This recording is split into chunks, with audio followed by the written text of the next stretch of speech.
Bueno, y hoy ocupo un rol más de gestión, más de carácter de gestión política directamente. Soy director provincial de educación técnico profesional. En la provincia de Buenos Aires, la educación técnico profesional, en la perspectiva de modalidad, tiene a su cargo la formación profesional, la educación técnica secundaria, la educación secundaria agraria y la educación técnica superior, ¿no?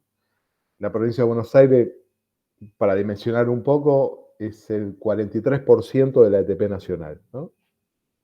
A mi cargo están 790 instituciones y circulan por ellas 500.000 de ciudadanos bonaerenses todos los años. Adolescentes en la educación técnica, jóvenes y adultos en la formación profesional y en la educación técnica superior.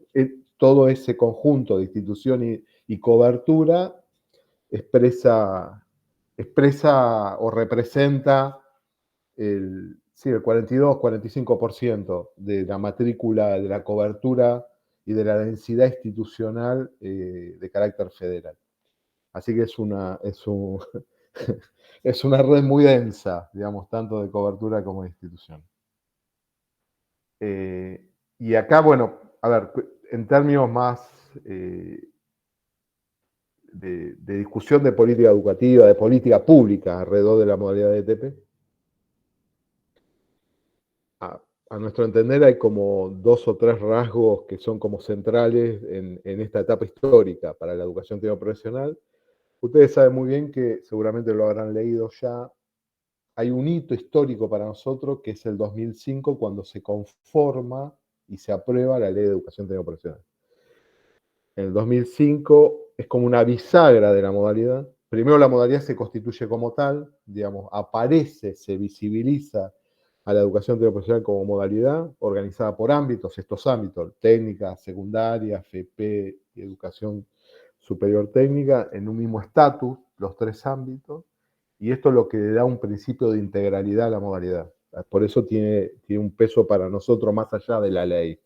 Más allá de la ley de ETP es una ley programática, es una ley que indica el horizonte, no es una ley exclusivamente normativista, sino que tiene una perspectiva de política pública que la trasciende. Por eso es tan importante y por eso se sostiene en el tiempo.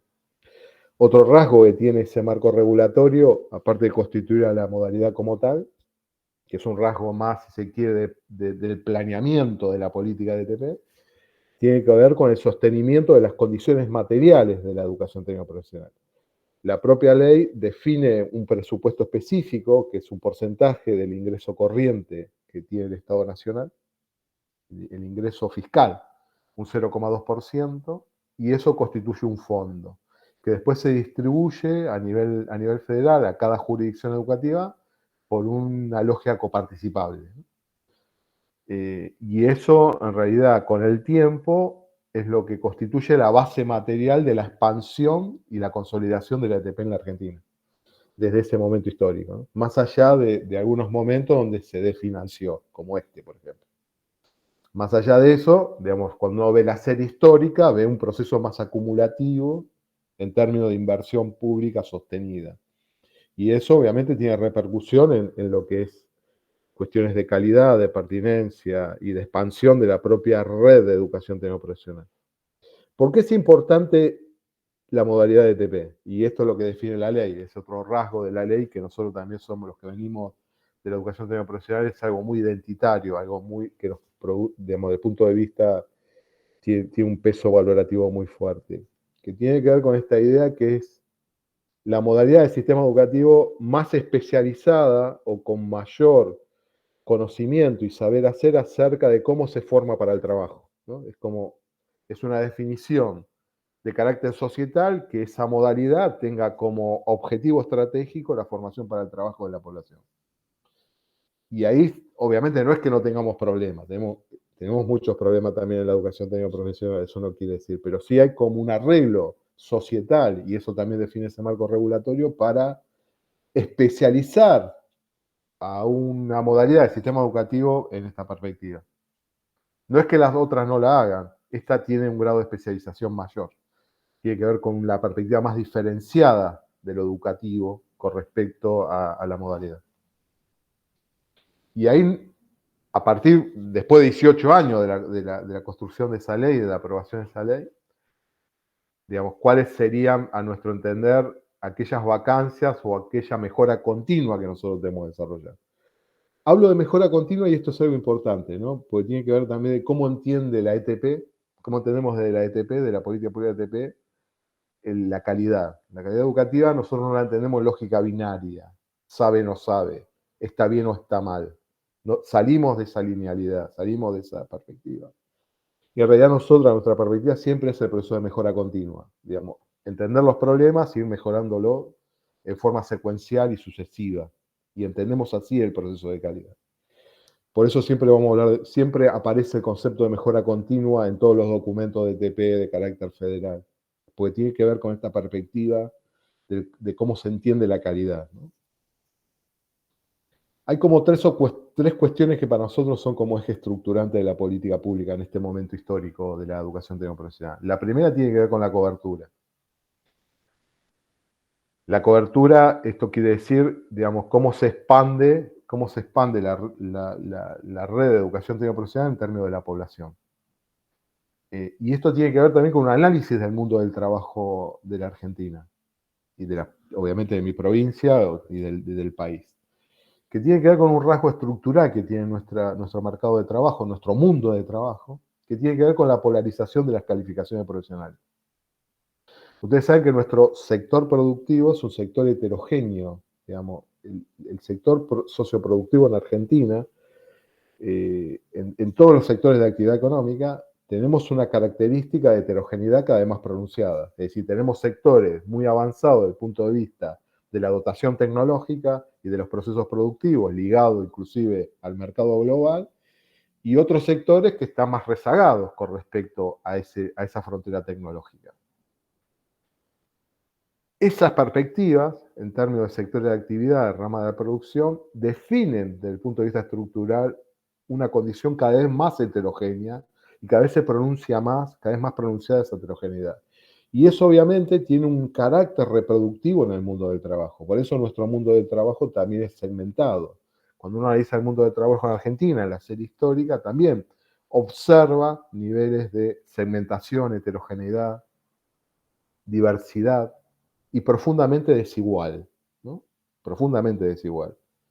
Desde el punto de vista de la dispersión salarial, de las brechas de género, desde el punto de vista del peso de la economía informal y precarizante del mercado del mundo del trabajo, que obviamente obedece a esa lógica de modelo de desarrollo argentino. Y eso es lo que tenemos ese es nuestro mundo de trabajo. Nuestro mundo de trabajo no es el mundo del trabajo de los Estados Unidos o de la Unión Europea, es este mundo de trabajo que tenemos. Entonces el desafío que tiene la ATP es interpelar ese mundo de trabajo, pero no por una lógica reproductiva, ¿no? Sino por una lógica más democrática, por una lógica de cómo mitigar ciertas relaciones sociales desiguales. Y esa también es un desafío para nosotros. Esto nos obliga a pensar en ese mundo de trabajo y en ese sector productivo, salir de la linealidad. Nosotros estamos muy acostumbrados a los discursos que dicen el problema que tiene la educación técnica en Argentina es que no acompaña los procesos de innovación tecnológica de las empresas. Siempre es como que estamos rezagados con respecto a lo que requiere la empresa. Esto es un discurso muy hegemónico que ustedes van a escuchar permanentemente. Permanentemente aparece esta idea. Que en parte es así y en parte es más compleja la perspectiva. Porque hay que ver qué sector, hay que ver el tamaño de la empresa, hay que ver varias cuestiones que tienen que ver con esta heterogeneidad productiva. Nosotros entendemos que no hay solamente una empresa que demanda y la escuela que tiene que resolver el problema de la demanda, que hay que recuperar, obviamente. El sector más moderno de la economía, obviamente, es un demandante de fuerza de trabajo calificada, y nosotros tenemos que dar respuesta a esto. Pero también hay otros sectores que justamente no aparecen en esa lógica de la heterogeneidad, o en la lógica de ese discurso que tiende a invisibilizar la lógica de la heterogeneidad. Por ejemplo, la economía popular. 1 de cada 4 trabajadores en la provincia de Buenos Aires está ocupado o está inserto en la economía popular. y 1 de cada 3 trabajadores está informalizado, está en lógica de precarización. Su rol ocupacional. Disculpen que tengo que cargar la batería.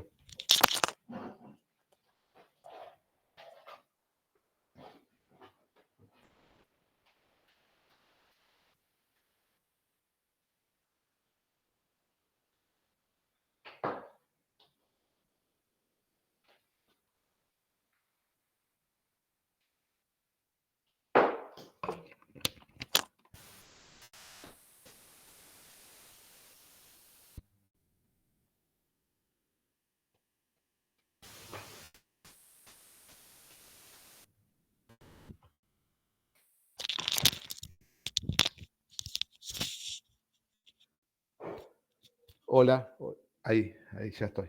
Disculpen que lo que les decía era esto, digamos, cómo eh, esta, per- esta perspectiva de, de salir de la linealidad, ¿no? Muy centrado en el discurso neoliberal. El discurso neoliberal justamente apuntala a esto, siempre es el vínculo con el sector más moderno de la economía y siempre esta idea de el problema está en la escuela, ¿no? Y no está justamente en un problema mucho más complejo que tiene que ver con esta heterogeneidad. Ya les digo, la economía popular también es una también hay fuerza laboral, y eso, en el caso de la provincia de Buenos Aires, el 25% del mundo del trabajo representa desde el punto de vista de la creación de empleo. Lo cual también es importante atender y tiene problemáticas muy particulares desde el punto de vista productivo, que hay que tener en cuenta que no son los mismos que el sector de la industria 4.0, que también está presente en la provincia de Buenos Aires, por ejemplo. Lo mismo que Jujuy. ¿Cuál es la perspectiva en relación? Primero es esta imagen que para nosotros el sistema educativo tiene que procesar como desafío esa heterogeneidad y tener como marco justamente la complejidad, la diversidad y cada uno de estos sectores. Obviamente es un procesamiento muy complejo, mucho más complejo que la linealidad, pero entendemos que la planificación, el planeamiento de la educación profesional tiene que avanzar hacia esa perspectiva, tiene que tener como marco esa perspectiva conceptual y metodológica. La segunda tiene que ver que la polarización de la calificación profesional en los países, un país como la Argentina, es profundamente desigual, ¿no? Que haya polarización de calificación profesional, ¿qué significa? Que la mitad de la población económicamente en Argentina tiene baja calificación profesional y no cumplimentó el nivel obligatorio de la educación, el nivel secundario. Eso es una fuente de desigualdad social permanente. No hay modelo de desarrollo que sostenga, un modelo de desarrollo que atienda relaciones sociales más igualitarias, de mayor inclusión y de mayor desarrollo socioproductivo, con ese nivel de polarización. Y ahí la educación técnico-profesional es la herramienta estratégica que tenemos desde el punto de vista de mejorar esas condiciones de vida de trabajadores y trabajadoras, ¿no? Así que esa es la perspectiva que nosotros tenemos. Crecer en educación técnico-profesional significa reducir esa brecha de desigualdad desde el punto de vista de cómo se distribuye y se democratiza la calificación profesional en nuestro país. Así que esa es la importancia que tiene en nuestra perspectiva crecer como cobertura la educación técnico-profesional. Desde la ley de TP hasta el 2015-2016, nosotros cuando se aprueba la ley, las certificaciones de educación técnica profesional no representaban ni el 7-8% del total de certificaciones. Estaba totalmente devaluada, ¿no? la educación técnica profesional. Después de 10 años, el crecimiento fue casi al doble de, de ese número de certificaciones. Llegábamos casi al 15%. Y nosotros deberíamos avanzar como promedio para un desarrollo inclusivo y un desarrollo con mayor densidad tecnológica en términos de lo que es la producción de bienes y servicios, tangibles, intangibles, simbólicos, tendríamos que llegar entre un 30 y un 40%, lo cual todavía tenemos un crecimiento muy importante por delante para reducir esas brechas de desigualdad y esas brechas de calificación profesional desde la ETP. Por supuesto que no alcanza solamente con la educación técnico-profesional, si no hay política de desarrollo, políticas industriales, del entramado científico-tecnológico. Lo que estoy diciendo es la educación técnico profesional acompaña los procesos de otras políticas, ¿no? Porque tiene que ver con una perspectiva intersectorial estos problemas para resolver. Lo que sí tiene que atender la educación técnico profesional son estos problemas. Tiene que mirar estos problemas porque son fuente para pensar la ETP. La segunda cuestión es la pertinencia. La primera es la cobertura, desde el punto de vista más de cómo se define la política educativa, a nuestro entender en este momento. La segunda tiene que ver con la pertinencia, es decir, lo que ocurre, la experiencia formativa que ocurre en nuestras instituciones, tiene que ser significativa en términos del mundo del trabajo. Digamos, no, nuestras ofertas formativas se tienen que construir en ese sentido con el diálogo social. Nuestra fuente principal del currículum tiene que ser el diálogo social. No puede pensarse a sí misma dentro de la institución educativa, como puede ser, no sé, a ver, pienso cambiar la matemática. ¿Y qué analizo cuando quiero cambiar el currículum de la matemática? Analizo los cambios de la disciplina y los cambios de la didáctica, de la enseñanza en la disciplina. Y por ahí va el cambio. Esas son las, para nosotros no alcanza con eso. Para la ETP no alcanza con eso. Para la ETP hay que dar la discusión con el mundo del trabajo y la producción. Digamos, dónde se construyen las calificaciones profesionales, cuáles son las necesidades sociales de formación, y esa es otra de las fuentes. Y tiene que ser, de alguna manera, validada desde el punto de vista social por ese entramado de diálogo social. Eso es muy importante para que sea pertinente. Y esto no quiere decir que sea solamente el sector empresarial como parte de ese actor. El actor también es multiactoral que define ese diálogo social, ¿no? Es la economía popular y social, son las pequeñas y medianas empresas, son las empresas más estructuradas, son las políticas de desarrollo, son las políticas de ciencia y tecnología. Cuando hablo de diálogo social, hablo de que lo que tracciona no sea solamente el mundo educativo, sino que lo que tracciona es el mundo no educativo, ¿no? En relación a los sectores profesionales. Eso me parece también muy importante desde el punto de vista de cómo planificar en términos de las políticas públicas de educación técnico profesional, ¿no? Como política. Y la segunda, la tercera es la calidad, que tiene que ver con esto que decía antes, este proceso de mejora continua, ¿no? Un proceso de mejora continua está asociado, en el caso de la educación técnico profesional, para tener mayor calidad desde el punto de vista formativo, es atender el conjunto de factores que intervienen en el proceso de formación de calificaciones profesionales. Esto tiene que ver con el entorno formativo, es decir, garantizar una inversión sistemática en términos de sostenimiento de los entornos formativos, de la capacitación tecnológica de los docentes, de la red de infraestructura, cuestiones que intervienen directamente en potenciar a largo plazo el incremento de la cobertura y la pertinencia, digamos, ¿no? Sería como, sin eso, es como, analizando la experiencia internacional, la verdad que no es posible sostener un crecimiento tal cual requiere la Argentina para desarrollar con bajo nivel de inversión. Hay una contradicción ahí en los términos, digamos, sin esa inversión no es posible la mejora continua, no es posible incrementar la cobertura y no es posible mejorar la pertinencia. Eso es son como, a nuestro entender, como las tres cuestiones. Las tres cuestiones centrales de política, son como tres ejes de política, ¿no? Después, a ver, me parece también, desde el punto de vista de los ámbitos, ¿no?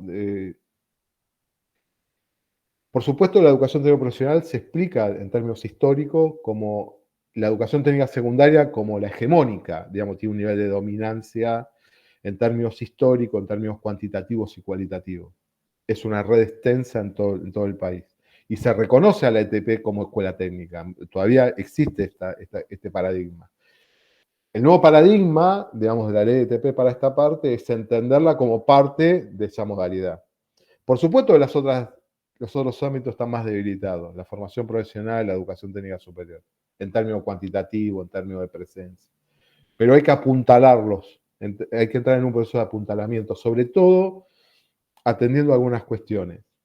En este momento histórico, por las características, inclusive del desarrollo tecnológico y del contexto socioproductivo, y de las condiciones inclusive de esa polarización de las calificaciones profesionales, a nuestro entender, la formación profesional inicial y continua es la herramienta más potente que tenemos para rápidamente reducir esas brechas.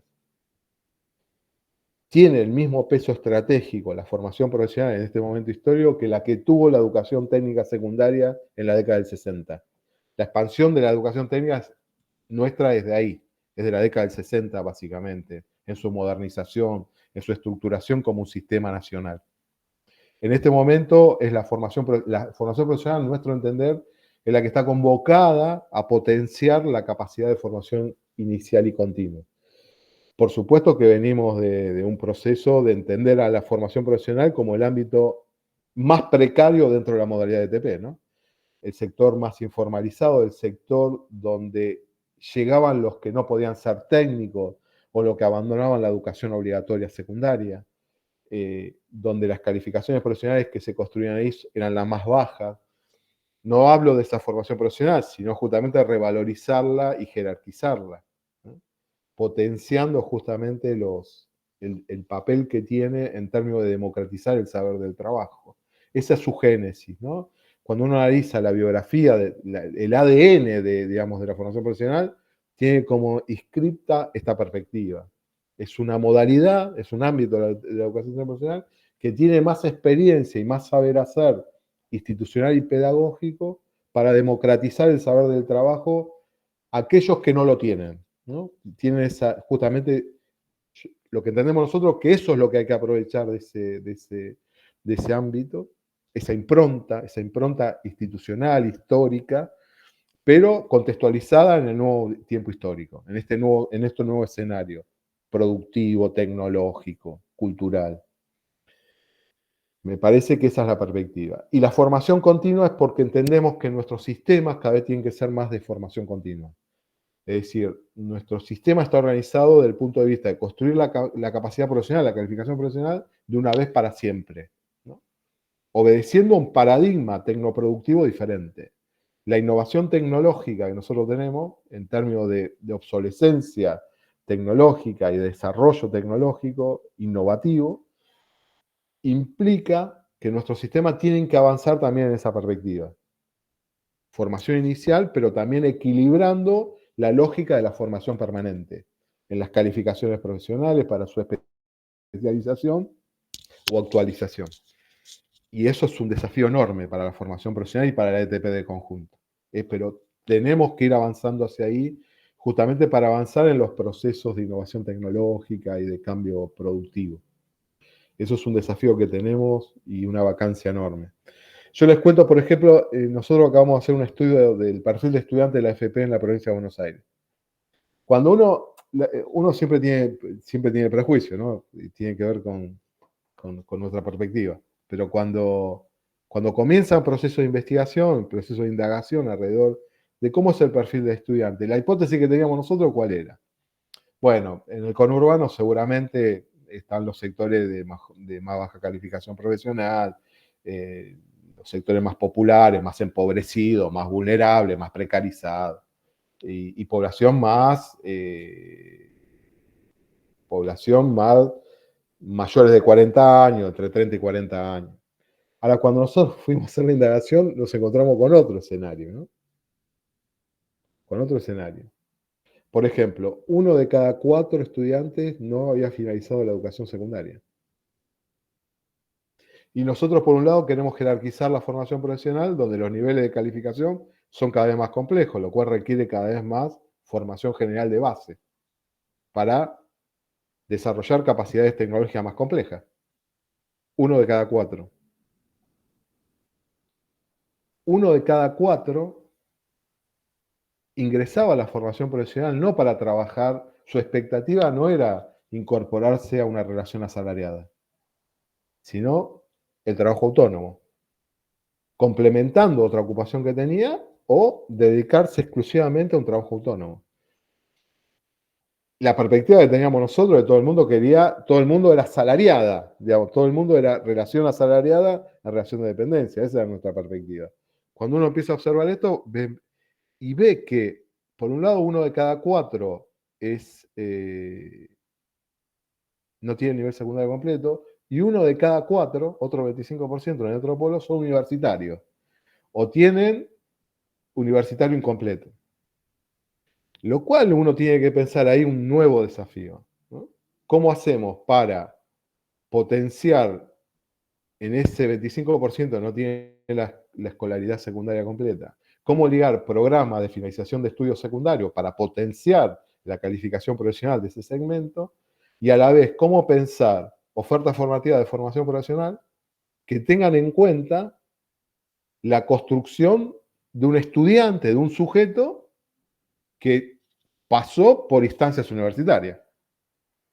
Este es el desafío que tiene la FP, digamos. Ahora, si nosotros no hacíamos este proceso de indagación, nos quedábamos con un prejuicio, con el sesgo de que son todos los empobrecidos, todos los precarizados, entonces reproduzcamos las ofertas formativas que tenemos siempre. La verdad que el propio sujeto de la FP, que es un sujeto más diverso, atiende esta cuestión. La FP también tiene como característica central la atención de distintos públicos, ¿no? Una estrategia que nosotros llevamos adelante en la provincia de Buenos Aires justamente para incrementar la cobertura es ligar la FP con el último tramo de la educación secundaria orientada. Los últimos 2 años, por supuesto, es voluntario y extracurricular de los estudiantes, articulamos trayectos de formación profesional con esos estudiantes. Y la verdad que se genera un esquema interesante. Primero para la formación profesional, porque tiene que atender a un nuevo sujeto, el sujeto adolescente, que no es un sujeto. El sujeto de la FP es un sujeto joven adulto, ¿no? Y a la vez sirve para incrementar la cobertura. Digamos, incrementamos la cobertura desde el punto de vista de la calificación profesional. Estudiantes de la educación secundaria orientada que puedan tener capacidades profesionales para esto.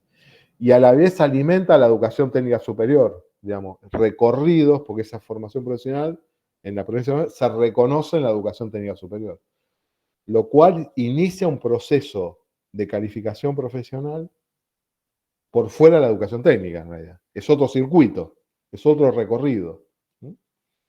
Eso es muy importante en términos de política, diversificar la posibilidad de recorridos, justamente atendiendo a la cobertura y que cualquiera, en cualquier punto de su biografía socioocupacional y educativa, su escolaridad, pueda ingresar y recorrer un proceso de cualificación profesional. Un sistema planificado en esa perspectiva, a nuestro entender, es el sistema que nosotros aspiramos para la Argentina, en realidad, ¿no? Para que la progresión educativa y la progresión de la calificación profesional sea funcional al sistema y sea funcional a la necesidad de los sujetos. Esta sería como para nosotros como la perspectiva más estratégica general de la educación técnico profesional. Cómo lograr distintos puntos de entrada con puntos de llegada comunes con puntos de partidas diferentes. Es decir, ya no es solamente soy adolescente y elijo ser técnico y se acabó. No, soy adolescente, elijo ser técnico y me sigo especializando con la formación profesional o con la educación técnica superior. O bien, ingreso de la secundaria por la formación profesional y finalizo mi título técnico en la educación técnica superior. ¿Se entiende? Y de esa manera reconocer en cada ámbito de la ETP la formación anterior en el ámbito subsiguiente. Ese esquema de reconocimiento y ese esquema de progresión entendemos que apuntalaría a la educación técnico profesional desde una perspectiva más de democratización de la educación técnico profesional. Esa es básicamente nuestra perspectiva más estratégica, ¿no? Por supuesto que todo esto que estoy diciendo es con estatalidad. No hay otra manera. El mercado no resuelve esto. No lo resuelve. En países como la Argentina menos. En ningún lugar lo resuelve. En Alemania se resuelve la capacidad de estatalidad y de institucional que tiene los países centrales en relación a esto. Tiene un nivel de densidad en la estatalidad enorme, digamos, mucho más que en la nuestra. Lo que sí no se resuelve por la vía del mercado. Esto es una perspectiva de lo real, no es una perspectiva ideológica. No hay forma de inversión, no hay forma de extender la red pública, la red de infraestructura en Argentina con la lógica del mercado. El mercado no construye escuelas de instituciones de TP, no lo construye. Todas las redes de educación técnico profesional que nosotros conocemos, en términos más dominantes, ¿no? de presencia, es inversión pública sostenida. Y eso, bueno, hay que tenerlo en cuenta, ¿no? Y la capacidad estatal, digo, no la capacidad estatal desde el punto de vista de intervenir inteligentemente y estratégicamente y en clave prospectiva de este proceso de democratización de la calificación profesional. Me parece que ese es el punto de disputa en este momento histórico, ¿no?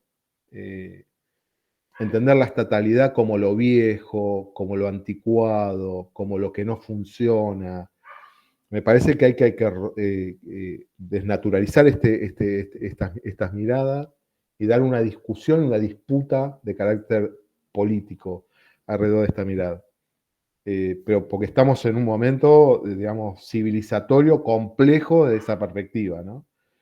Si no hay un Estado que pueda planificar esto, la verdad que no va a funcionar. Y lo que va a hacer es profundizar las brechas de desigualdad.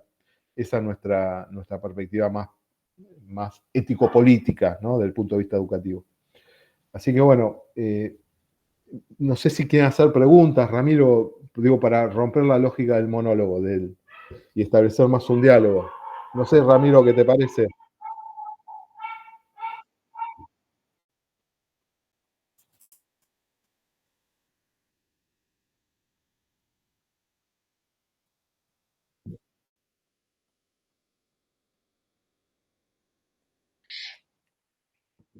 Sí, sí,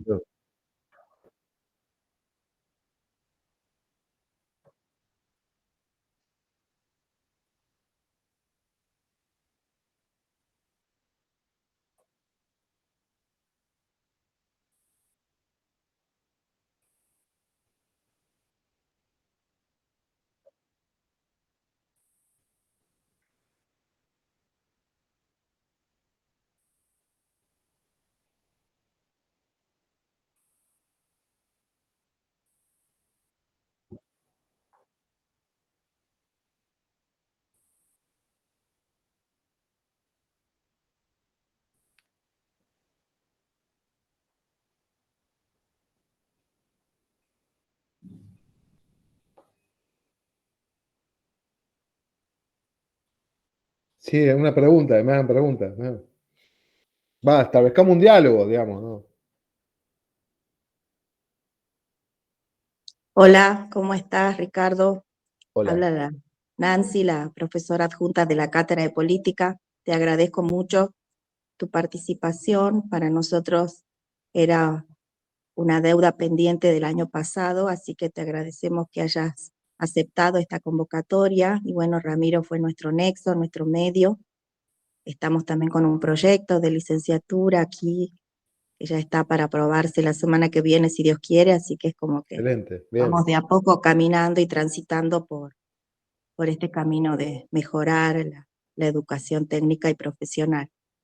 Te quería preguntar en relación a la Agenda 2030, ODS, ¿qué perspectiva vos ves en relación a estos famosos ODS que todos los países de América Latina y del mundo están como acompañando y llevando en la palestra, en las definiciones, en las instancias de proyectos, etcétera?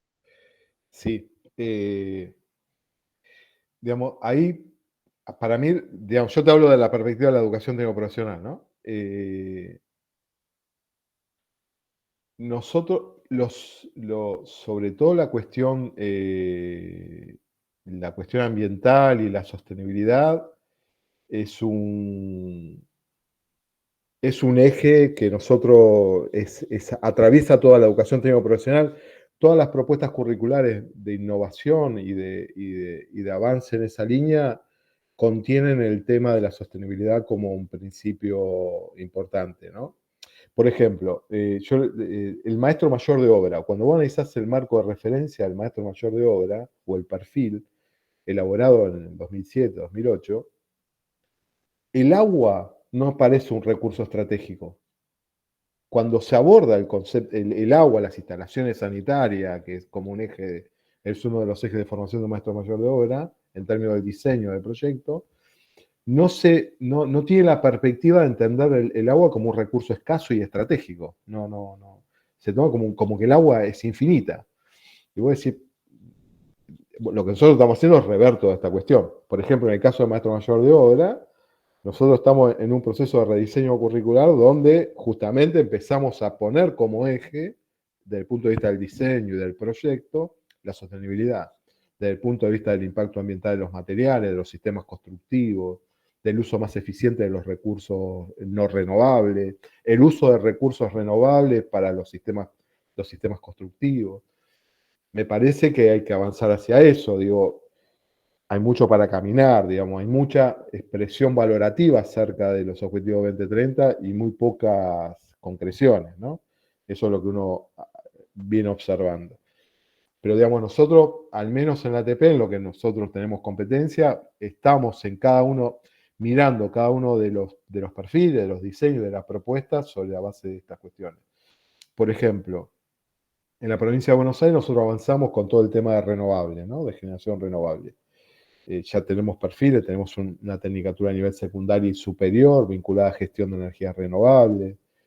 Tenemos en todos los ámbitos energías renovables ya armada como diseño hace 1 año y medio más o menos. Y en realidad los perfiles, el tema de la disputa ahí, que era también desde el punto de vista, teniendo en cuenta la sostenibilidad, era la perspectiva, por supuesto, la provincia de Buenos Aires avanza hacia una matriz energética más descarbonizada. Esa es la aspiración que tiene en términos de política pública de energética. Nosotros acompañamos ese proceso, obviamente, pero en ese proceso había como dos grandes caminos, ¿no?, a seguir. Había dos vectores.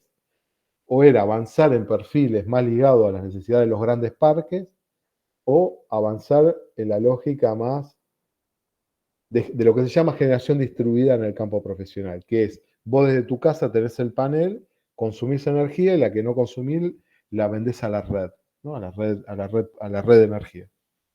Nosotros, nuestro perfil acompaña ese proceso, no la de los grandes parques, por ejemplo. ¿Por qué? Por dos motivos. Primero, porque la de generación distribuida, en nuestra perspectiva, democratiza la energía. Democratiza la energía como un factor de producción y consumo. Y segundo, genera más empleo, porque todos nuestros instaladores pueden generar trabajo autónomo alrededor de la instalación domiciliaria de un panel solar fotovoltaico, por ejemplo, ¿no? Y eso genera más empleo. Entonces esa es la decisión que tomamos, que también tiene que ver con la sostenibilidad. La sostenibilidad tanto energética, ambiental, pero también social, ¿no? Esas perspectivas me parece son disputas permanentes. Cuando vos discutís un perfil profesional no es un objeto técnico nada más, también es un objeto sociotécnico, lo cual vos tenés que entender también las relaciones de poder que atraviesan ese perfil profesional. Y un camino u otro te lleva a una perspectiva u otra, ¿no? Eso es muy importante. Pero sí, el tema ambiental es como, mismo para el tema de la economía popular, las figuras formativas que nosotros estamos pensando tienen que ver, en la mayor parte de los casos, cómo, y sobre todo cuando van a analizar la economía popular, al menos en provincia de Buenos Aires, ¿no?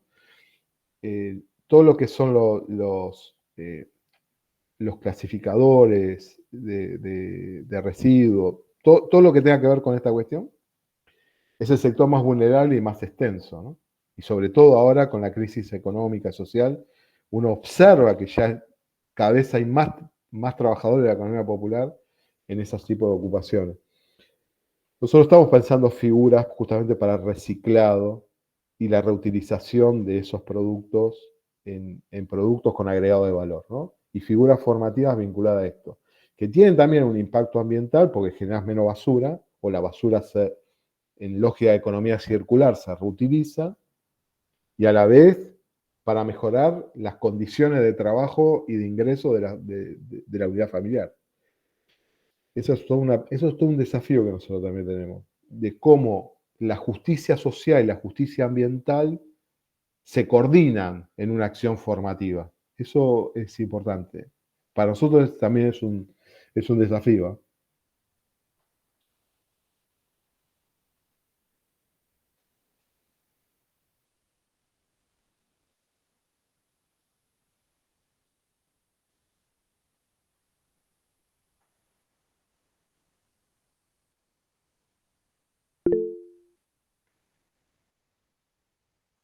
Claudia Benítez.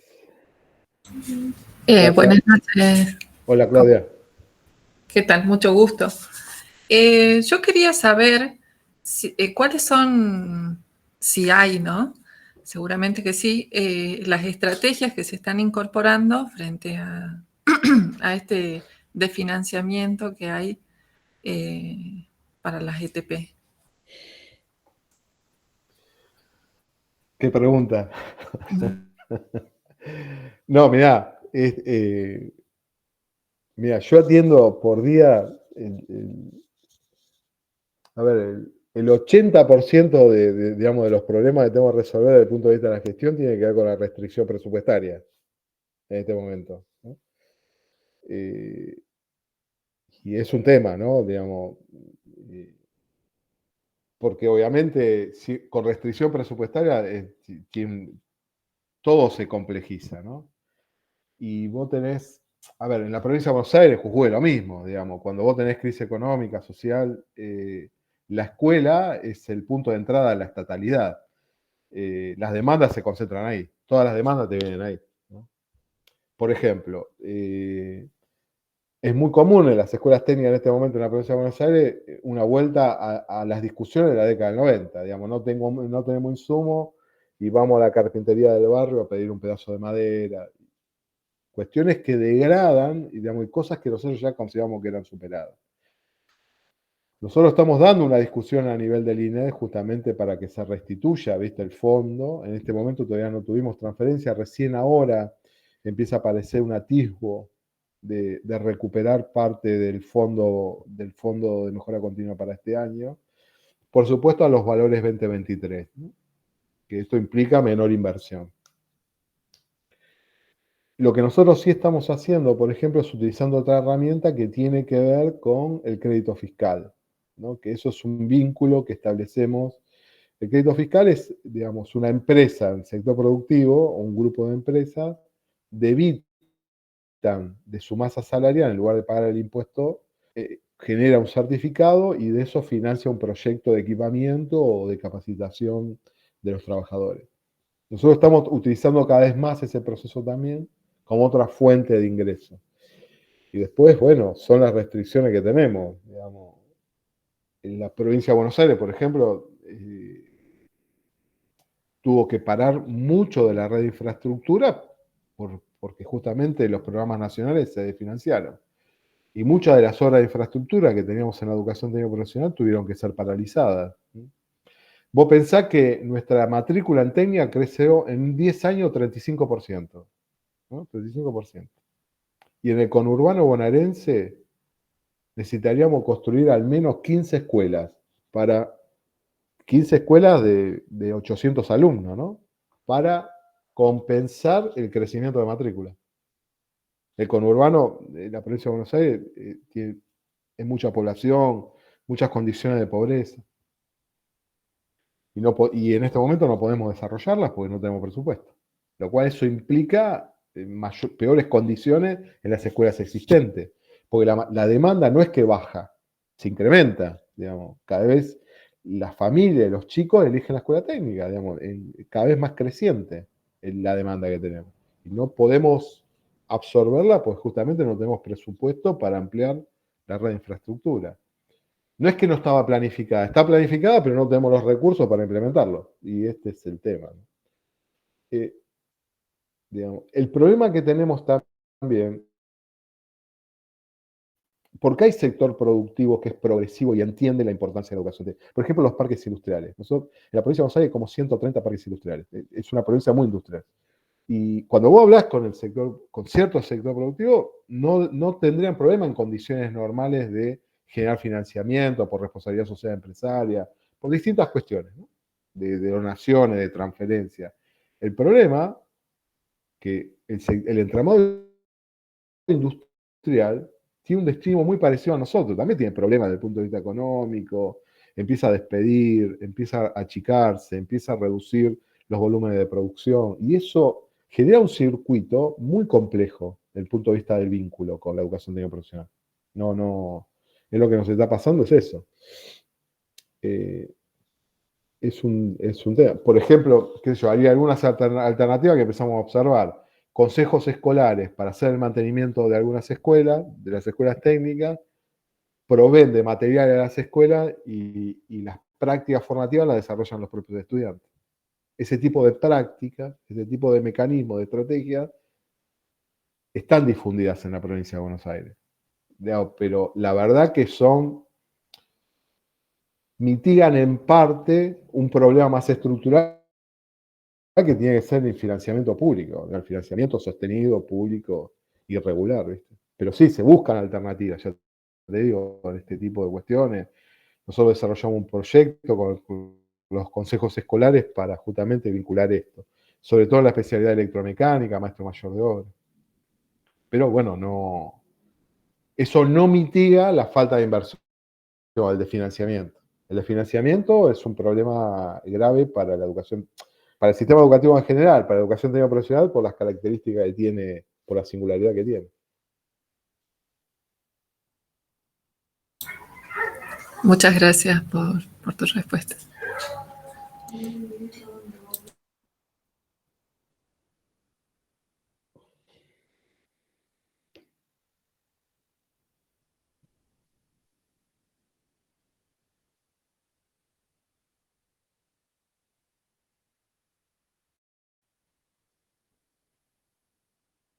Si no hay otra pregunta, a mí me gustaría hacer otra que tiene que ver con otro punto. Sí. Con respecto a la inclusión de personas con discapacidad en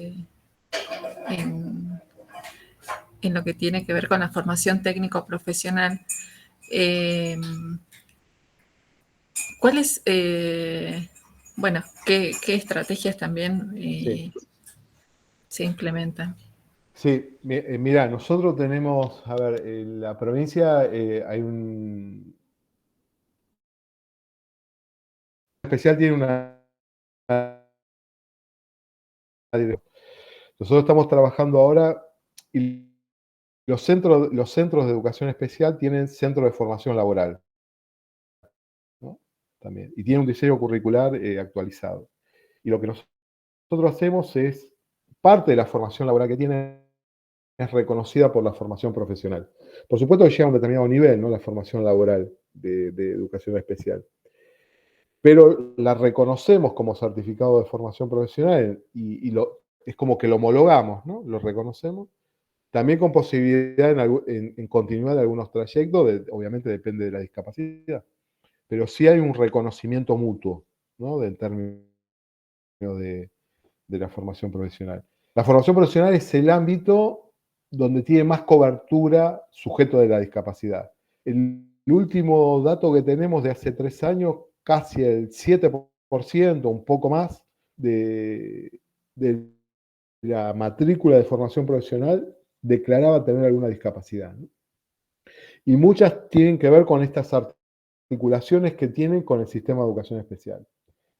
Lo que hicimos nosotros fue, justamente para fortalecer la formación laboral especial y a la formación profesional nuestra, armamos un trayecto de especialización docente para la atención de sujetos de la discapacidad, justamente para construir metodologías y enfoques didácticos y lógicas de enseñanza para sujetos de discapacidad. Y eso es tanto para los instructores de educación especial como de la formación profesional. En perspectiva, obviamente, de la integración, ¿no? Pero digamos, ya avanzamos en un marco regulatorio que está por aprobarse de reconocimiento de trayectorias de formación profesional. Más difícil es en los otros ámbitos, Sí. ¿no? En la educación técnica secundaria es más complejo, ¿no? Tenemos chicos integrados o en situación de discapacidad, pero es más compleja las trayectorias para arribar al título técnico, ¿no? Ahí hay como más, yo noto como que hay más complejidad, pero en la formación profesional la verdad que hay como una articulación mucho más virtuosa. Qué bueno, qué bueno. Es bastante alentador el porcentaje de personas que llegan sí. a formarse. Muchas gracias. Sí.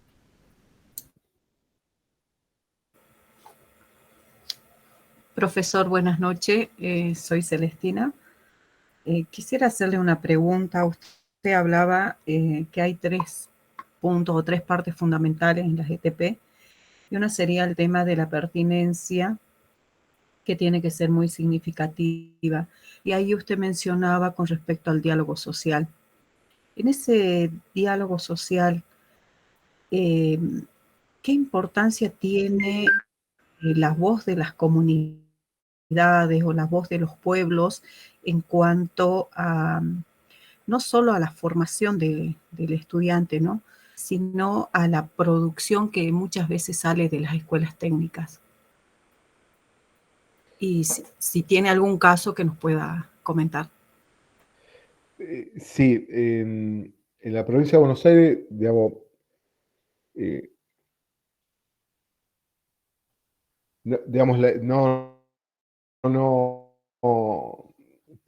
la población originaria, por supuesto, está invisibilizada, ¿eh? Está invisibilizada, no es que no haya población originaria, sobre todo inmigrantes, y en el conurbano lo hay. Lo que pasa es que están invisibilizadas, la verdad que como población o como colectivo social y cultural. Recién ahora nosotros creamos la gestión de Alberto Sileoni como ministro, creó una dirección justamente que atiende la cuestión de la migración de los pueblos originarios y del contexto de encierro. Estas 3 cuestiones son parte de una dirección como la nuestra, como una dirección de modalidad, ¿no? Tiene ese mismo peso, lo cual se está trabajando con algunas organizaciones, sobre todo en el interior de la provincia de Buenos Aires, de pueblos originarios. Y después sí, en el caso de migrantes internos en el conurbano, también se están armando como organizaciones, asociaciones alrededor de pueblos originarios. A mí me parece que es un actor a incorporar, sobre todo en muchas provincias nuestras, donde el peso relativo es importante desde el punto de vista de la población y de la configuración también societal, ¿no? Y me parece que hay que incorporar también algunas cuestiones en relación a la formación. Ahí hay cuestiones interesantes, es lo mismo que el caso de la economía popular. Por ejemplo, a mí me pasaba como técnico, ¿no? Ahora me pasa como funcionario. Cuando nosotros discutíamos con la economía popular, nosotros estamos acostumbrados, digamos, la matriz técnica y metodológica que nosotros tenemos para producir perfiles profesionales tiene que ver con un paradigma más cientificista, digamos, ¿no? Y de carácter más instrumental. Ahora, cuando vos hablabas con los sujetos de la economía popular, ¿qué te decían? Mira, yo no necesito solamente saber hacer un mueble, también necesito comercializarlo, digamos, y necesito asociarme con otro justamente para poder venderlo mejor y para que mi emprendimiento se formalice y pedir un crédito, tengo que saber cómo hacerlo, no sé cómo hacerlo. Entonces, la división técnica y social del trabajo que requiere ese emprendimiento te obliga a vos, en términos del punto de vista técnico o metodológico, a romper el esquema de la división técnica y social del trabajo tal cual nosotros la prefiguramos. Es decir, vos tenés que estar pensando que junto a las capacidades técnicas tenés que desarrollar capacidades gestionales en esa figura formativa. Si no, no estás formando integralmente las necesidades de ese sujeto. Esa es una perspectiva. A mí me parece, en el caso de los pueblos originarios, hay interesantes cuestiones en términos de cómo haces para ligar el saber ancestral con el saber tecnológico. Me parece que ahí hay un vínculo y un desafío enorme a desarrollar, digamos, reconociendo el saber ancestral de los pueblos originarios, sistematizarlo, codificado como un saber transmisible de la formación profesional y ligarlo a un saber gestional, a un saber de conocimiento tecnológico más complejo. Me parece que es interesante ese desafío, sobre todo para el noroeste sería importante. Sería muy importante en todo lo que es la producción artesanal, el saber artesanal, el diseño artesanal, que tiene características ancestrales que es muy importante sostener desde el punto de vista de la cultura. pero sostener desde el punto de vista de la cultura y de las condiciones de vida de la población, ¿no? Las dos cuestiones. Por ejemplo, les digo una... Muchas gracias, profe. Celestina, te digo una experiencia. Yo antes trabajaba en el INEC como técnico, era parte de un equipo técnico, ¿no? que elaboraba perfiles. Un día voy a la Puna Catamarqueña. No, yo no conocía la Puna Catamarqueña. Imagínate, nací en el conurbano bonaerense. Era para mí era un lugar muy diferente. La Puna, en Antofagasta de la Sierra, hay una población de Atacama, se llama el pueblo originario. Y la mayor parte de la población venía de ese colectivo. Y la provincia de Catamarca quería desarrollar el turismo en la Puna. Es hermosa la Puna catamarqueña, es realmente bellísima. Entonces, lo que pensaban era, bueno, a ver cómo hacemos para desarrollar el turismo acá, digamos, cómo formamos a la gente para desarrollar el turismo. Claro, fuimos nosotros, yo era el responsable técnico del INEC que iba de la Puna a tratar de definir los perfiles profesionales y explicar los perfiles profesionales que teníamos. En la Puna era como un salón, que era como un centro cívico, donde estaba todo el pueblo. Estaba todo el pueblo discutiendo con nosotros, digamos, el tema del turismo. Todas las fuerzas locales. Claro, cuando yo empecé a explicar, digamos, que los distintos roles, las figuras formativas del sector turismo, hotelería, me levanta la mano una mujer y me dice, escúcheme, profesor, me dice, yo quiero que usted entienda que nosotros no queremos trabajar para el Sheraton. Nosotros queremos que el turismo sirva para potenciar sirva para potenciarnos a nosotros. Nosotros lo que queremos es que nuestras casas alojen a turistas para de esa manera construir un baño nuevo o construir otra habitación. Y producir alimentos y la comida y darle de comer lo que nosotros comemos, en condiciones sanitarias, en condiciones... Lo cual agarré todos los papeles que llevé, lo dejé de lado y empecé de cero, porque no...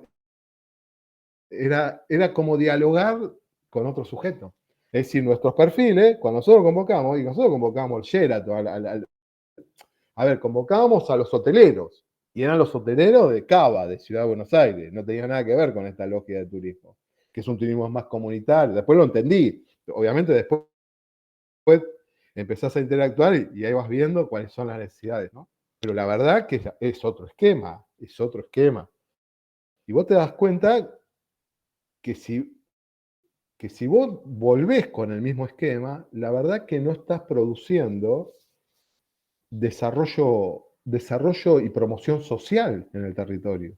Con el otro esquema, lo que estás produciendo es algo que no quiere la comunidad. Y la verdad que es algo que atenta contra la comunidad. Lo cual eso es muy importante para nosotros, ¿viste? Por eso te digo que la educación técnico profesional en ese sentido tiene que tener esa mirada, ¿no? Pero para mí fue una experiencia, la verdad que fue la primera vez que, viste, digo, empiezo de cero, tengo que aprender todo, porque si no, no puedo ni dialogar, no. Gracias, profe, muy, muy lindo su ejemplo. Hola, buenas noches, ¿se me escucha? Sí, Yasmín, te escuchamos. Profe, a raíz de todo esto que estábamos conversando, me surge, ¿no?, a mí no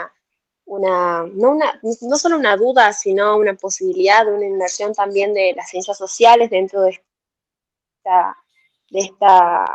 lo técnico, digamos.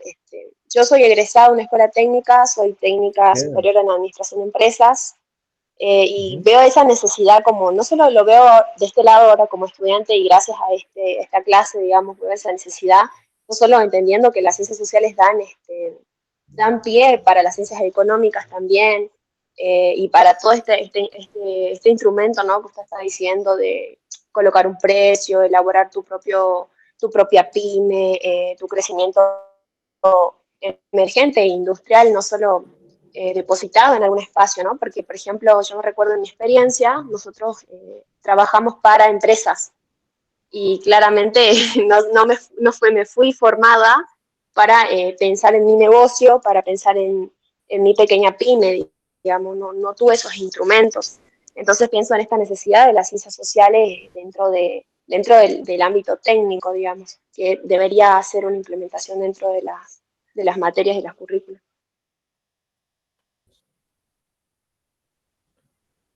Sobre todo pensando un poco en Jujuy, disculpa que te interrumpa, No, no. que tiene aquí, o sea, que aquí tenemos una gran convergencia entre lo que son las comunidades y lo que son los espacios y también la emergencia que tiene de los recursos naturales y la explotación de los mismos. Sí, claro. Sí, sí, a mí me parece que la provincia de Jujuy, yo conozco, fui varias veces a la provincia de Jujuy, no la conozco toda desde el punto de vista turístico, pero sí tiene un potencial enorme. Es una provincia bellísima y tiene una cantidad de recursos como para desarrollar valor agregado, cadena de valor, muy interesante. Me parece que hay mucho para desarrollar en ese sentido, en términos de capacidad de gestión, de ligar cuestiones tecnológicas con capacidad de gestión. Y sí, lo que vos decís, Yasmín, de las ciencias sociales, tiene un rol estratégico en el tema de vincularse con lo tecnológico. Esta diferenciación entre lo social y lo técnico y lo tecnológico ya está superada. La verdad que tenemos que ir a un esquema más sociotécnico de análisis de los procesos sociales y tecnológicos, ¿no? Pero, digamos, me parece que la educación técnica también se enriquece de esa perspectiva, ¿no? Porque sale de la mirada instrumentalista nada más, ¿no? De la lógica más instrumentalista, que es la dominante también en la educación técnica, sobre todo en la secundaria. Me parece que hay que abrir este panorama a otro tipo de capacidades y a otro tipo de miradas. Eso también hay mucho para trabajar en términos de lo que es el diseño, las capacidades de diseño, las capacidades de gestión.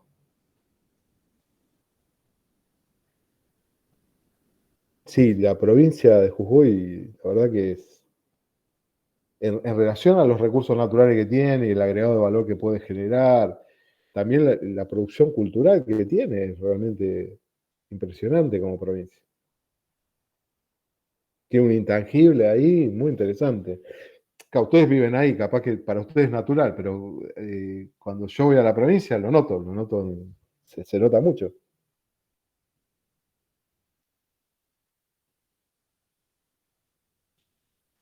Muchísimas gracias.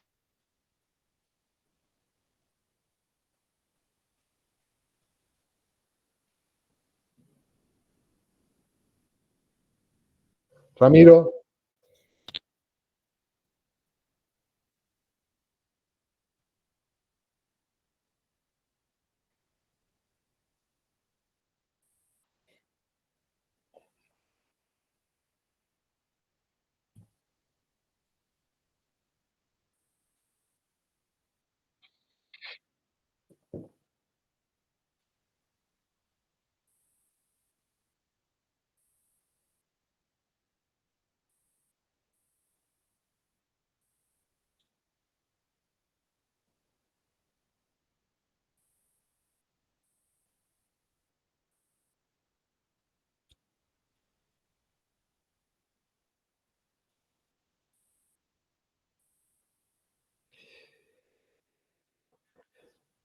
sí,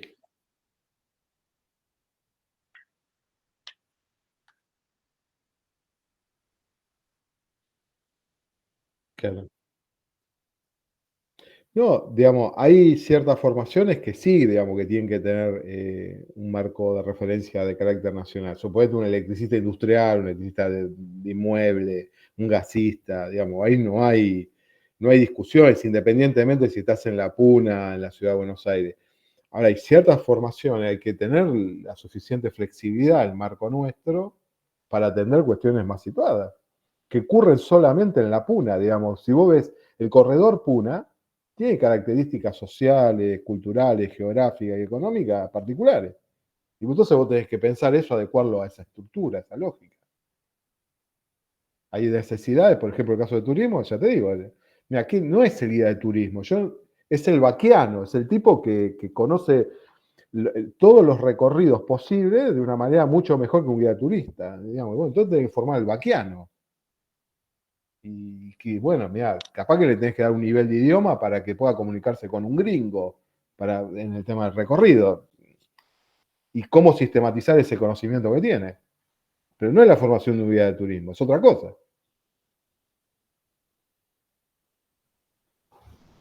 Es eso, digamos, no. Es como pensás yo te digo el caso de la Puna, pues es un caso extremo, ¿no? Digamos, pero ocurre mucho en el noroeste desde el punto de vista de la producción artesanal, por ejemplo, que es muy situada y tiene mucha riqueza y tiene mucho de saber ancestral y que la verdad que tenemos que entrar en un proceso de recuperación de esa cultura y de sostenerla. ¿Sí?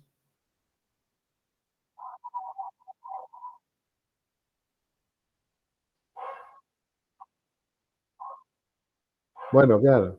Bueno, NASA es muy. El ingeniero NASA, la verdad que ahí es un cuadro técnico-político de la provincia que trabaja el tema de economía social y popular y de rescate también del saber ancestral. Es una perspectiva muy interesante la de ingeniero. Si yo lo conozco, leí cosas que está haciendo. Interesante, Ramiro, en esta línea que estamos hablando, ¿no?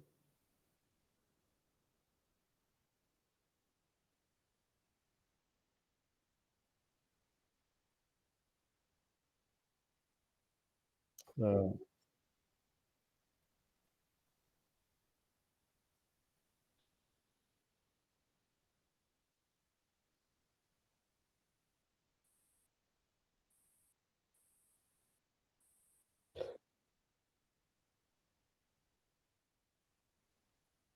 sí, ahí me parece que hay que romper la lógica más burocrática de aplicación de la norma por un esquema más flexible, ¿no? Un marco más flexible.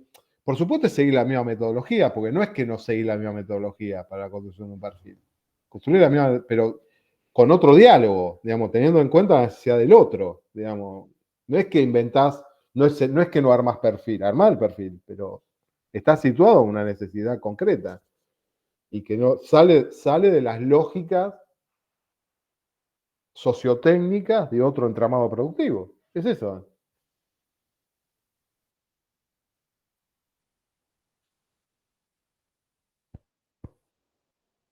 Yo creo que ya, ya no va a haber más. Lo que pasa es que los chicos ahora tienen otra clase, Ah, por eso bueno, algunos bueno. están saliendo, por Ah, esa bien, razón, bien. viste que mandan por WhatsApp Ah, que bien, bien. tienen clase de historia, entonces por eso Bueno. estaban avisando que algunos se fueron retirando de a poco, pero la verdad, muy interesante, muy productiva y seguramente vas a visitarnos en Jujuy cuando abramos la licenciatura, así que te Sí, vamos a poder sí, claro. volver a Sí, convocar. sí, sí. Sí, Nancy, claro que sí. Dale. Sí,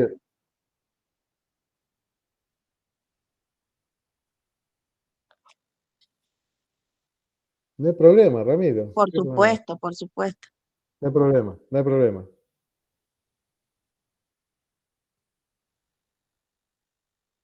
No hay drama.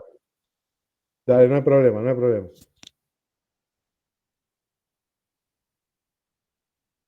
Bien, bien. Vamos. No, por favor. Gracias a ustedes.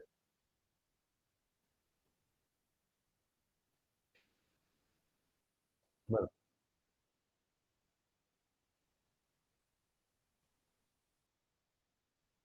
bueno, muy bien.